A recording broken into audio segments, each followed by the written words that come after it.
Hello, students. In my last video,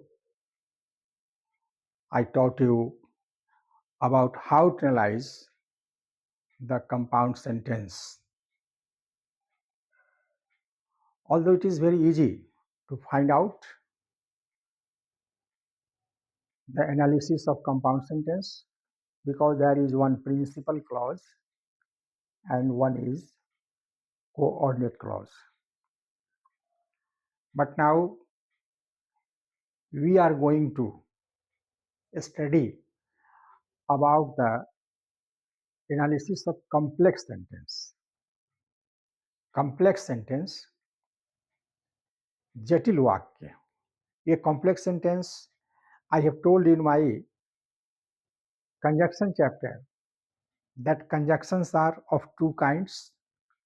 They are coordinating conjunction and subordinating conjunction.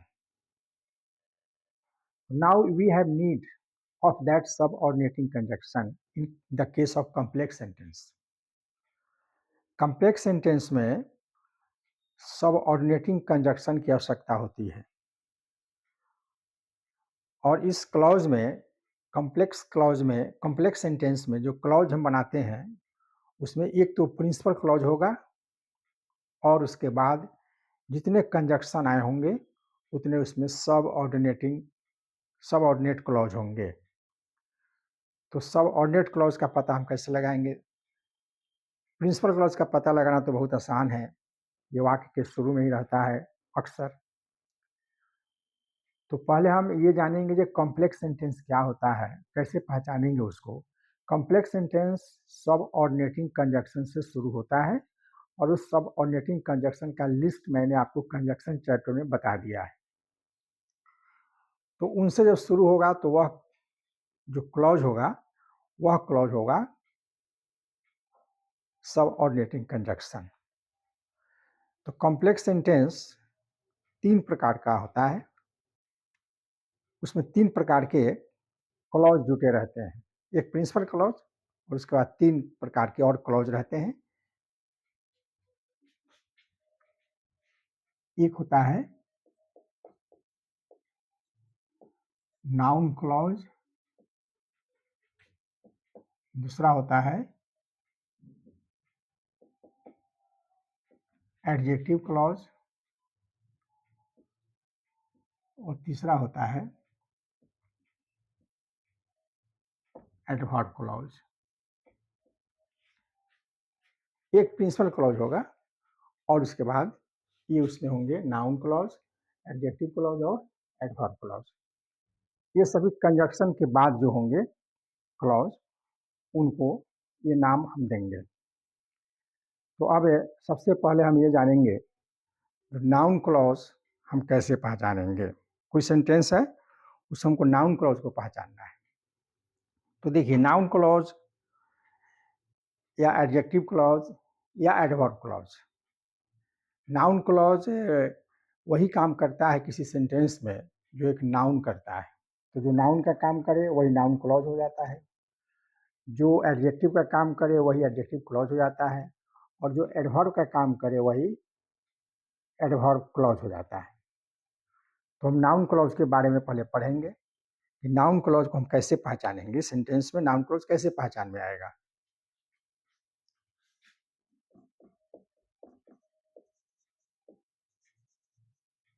Noun clause जो काम एक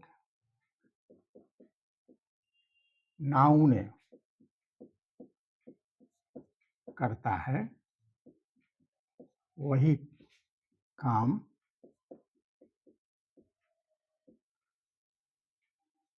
noun clause करता है. जो काम करेगा नाउन वही काम करेगा नाउन क्लॉज. माने नाउन में और नाउन क्लॉज में कोई अंतर नहीं है. नाउन एक शब्द होगा लेकिन नाउन क्लॉज क्या होगा, दो तीन चार शब्द का एक सेंटेंस होगा. सेंटेंस तो नहीं कहेंगे, एक क्लॉज होगा, वो वाक्यांश होगा जो आपको कुछ उसका सेंस निकलेगा। तो दोनों में यही फ़र्क होता है। अब हमको ये जानना है कि किसी भी सेंटेंस में नाउन कौन-कौन सा काम करता है, वही काम नाउन क्लॉज़ करता होगा। तो नाउन कौन-कौन सा काम करता है, उसको जानना ज़रूरी है।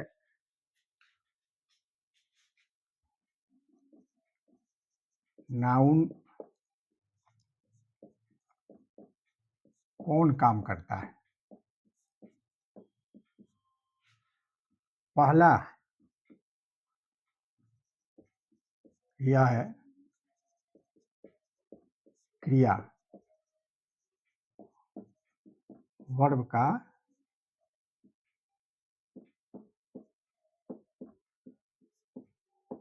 सब्जेक्ट होता है। मतलब कि नाउन जो है किसी वर्ब का सब्जेक्ट होता है। एक छोटा-सा नाउन हम लेते हैं, मान लेते हैं हरी, हरी एक नाउन है। अब उस हरी को देखिए कि हरी कहाँ-कहाँ पर बैठ सकता है, हरी क्या-क्या काम कर सकता है, हमारा नाउन क्या-क्या करेगा। तो पहला तो हो गया कि यह क्या करेगा, सब्जेक्ट का काम करता है।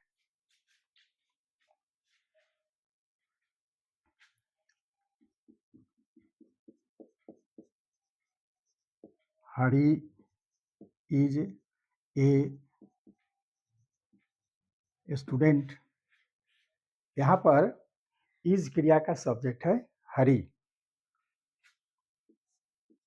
तो देखिए ये इज क्या हो गया, हेल्पिंग वर्ब है। तो इस क्रिया का सब्जेक्ट हो गया हरी। तो हम कह सकते हैं कि किसी क्रिया का सब्जेक्ट कोई नाउन होता है। तो इस प्रकार ये कहा जा सकता है कि किसी क्रिया के पहले जो क्लॉज आएगा, वह क्लॉज क्या होगा, वह क्लॉज नाउन क्लॉज होगा। उसको क्लियर करेंगे, लेकिन अभी ये यहाँ से हल्का समझते चलेंगे हम। क्रिया का जो सब्जेक्ट होगा, यह नाउन है यहाँ पर, तो क्रिया का सब्जेक्ट नाउन क्लॉज हो सकता है। यहाँ पर कुछ सेंटेंस होगा, सेंटेंस नहीं कहेंगे, बार बार सेंटेंस पढ़ा जाता है, कोई क्लॉज होगा निश्चित रूप से। तो ये कि सब्जेक्ट का काम किया। दूसरा काम है, यह है ट्रांजिटिव वर्ब का object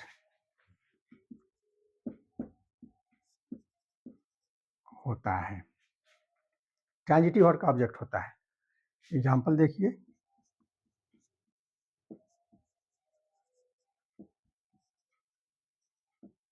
I know Hari. I know हरी, मैं हरी को जानता हूं। अब यहां पर ये नो है ट्रांजिटिव वर्ब। तो वर्ब के बाद जो नाउन आवे या प्रोनाउन आवे क्या होता है, ऑब्जेक्ट होता है। तो ये ऑब्जेक्ट है। तो हम कह सकते हैं कि नाउन किसी ट्रांजिटिव वर्ब का ऑब्जेक्ट होगा। कहने का मतलब ये हो गया कि ट्रांजिटिव वर्ब के बाद जो क्लॉज आएगा, वह क्लॉज क्या हो जाएगा, वह नाउन क्लॉज होगा। ट्रांजिटिव वर्ब के बाद जो यहाँ पर नाउन आया, तो ट्रांजिटिव वर्ब के बाद यहाँ पर नाउन की जगह पर क्या होगा, एक क्लॉज आ जाएगा। तो वह क्लॉज क्या हो जाएगा, ऑब्जेक्ट। तो ये दूसरा काम हो गया। C number,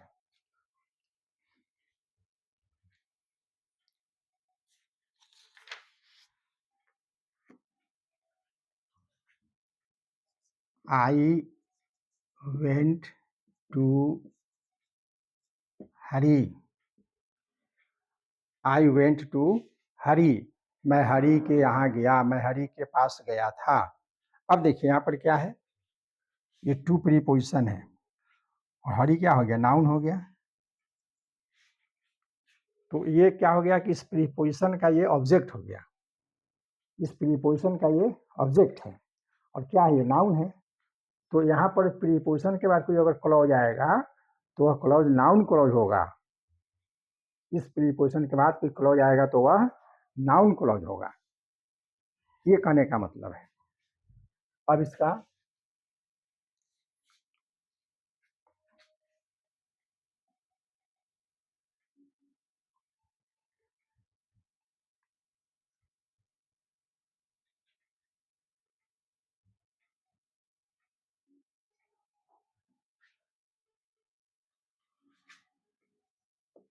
D number, you are हरी, ये देखिए यहाँ पर आर क्या है, इनकम्प्लीट वर्ब है।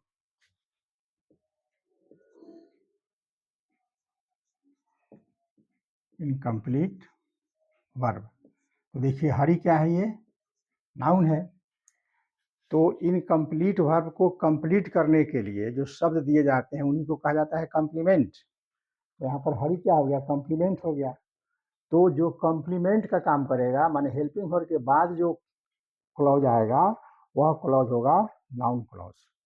तो इस प्रकार से देखिए आप कि एक हरी को हमने 4 फंक्शन दिखलाया, 4 जगह हरी, पहले सब्जेक्ट, तब ऑब्जेक्ट, तब प्रीपोजिशन का ऑब्जेक्ट, और तब क्या हो गया, कॉम्प्लीमेंट हो गया। तो 4 तरह का काम करता है नाउन। तो इस प्रकार से नाउन क्लॉज जो होगा वह 4 प्रकार का काम करेगा। और अभी चारों के संदर्भ में इसको देखा जाएगा कि कैसे नाउन क्लॉज किसी वाक्य में काम करता है, नाउन क्लॉज की पहचान क्या होती है। वैसे नाउन क्लॉज के जो कंजक्शन होगा वह कंजक्शन का अर्थ जो है क के सेंस में रहेगा। उस कंजक्शन का अर्थ क क्या आएगा, तो समझेंगे ये 100% नहीं है, लेकिन ये कुछ पहचान उसका है कि जब क का सेंस आ जाए कि, कहाँ, कब, कैसे, क्यों, तो समझेंगे कि नाउन क्लॉज है। और जब उसी कंजक्शन का अर्थ जो आ जाए, जहाँ, जब, जब से, ज्यों, जिसने, जिसको, तब वह क्या हो जाएगा, एडजेक्टिव क्लॉज हो जाएगा। तो आसान चीज़ है, थोड़ी जानकारी होनी चाहिए। जितना हम पढ़े हैं ग्रामर, उसकी पूरी जानकारी होनी चाहिए, तब जा कर के हो जाता है, कोई बड़ी बात नहीं है। तो हम ये पहले समझे कि नाउन क्या-क्या काम करता है। तो एक हरी जो है नाउन हमने दिया, और हरी नाउन को हमने क्या कर दिया, 4 जगह शिफ्ट किया। एक जगह शिफ्ट किया सब्जेक्ट के जगह पर, दूसरी बार शिफ्ट किया ऑब्जेक्ट के जगह पर, तीसरी बार शिफ्ट किया प्रीपोजिशन के बाद उस प्रीपोजिशन का ऑब्जेक्ट हो गया, और चौथी बार उसको शिफ्ट किया मैंने, वह कहाँ शिफ्ट किया, तो वह शिफ्ट किया मैंने उसको इनकम्प्लीट वर्ब के बाद, माने कॉम्प्लीमेंट के रूप में। हरी जो यहाँ पर है यह कॉम्प्लीमेंट हो गया। तो इस प्रकार से 4 काम होगा। अब यही चारों काम जैसे नाउन करता है, तो यही चारों काम नाउन क्लॉज करेगा। हम जहाँ-जहाँ हरी लिखे हैं वहाँ पर क्या होगा, क्लॉज आएगा। उसको फिर हम अब एक-एक करके समझाएँगे, लेकिन तब तक के लिए नेक्स्ट वीडियो का इंतज़ार करें। जय हिंद।